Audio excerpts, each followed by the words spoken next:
Hey guys, welcome back to my channel. আমি রিয়া। আজকের আমি তোমাদের দেখাবো একটা পাস্তার রেসিপি। প্রথমেই পাস্তাটাকে সিদ্ধ করে নিলাম, কড়াই তেল গরম করে আলুটাকে দিয়ে দিলাম।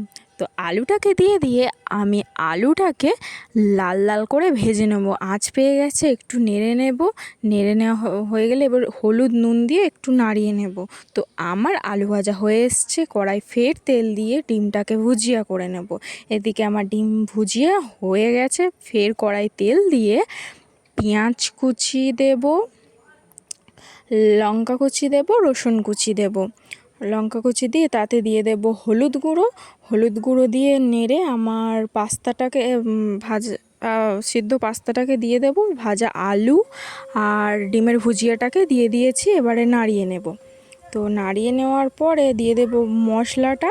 তো মশলাটা দিয়ে নাড়িয়ে নেব, নিয়ে দিয়ে দেব স্বাদ মতো নুন। আমার রেডি পাস্তা। ভালো লাগলে লাইক, কমেন্ট, শেয়ার। বাই।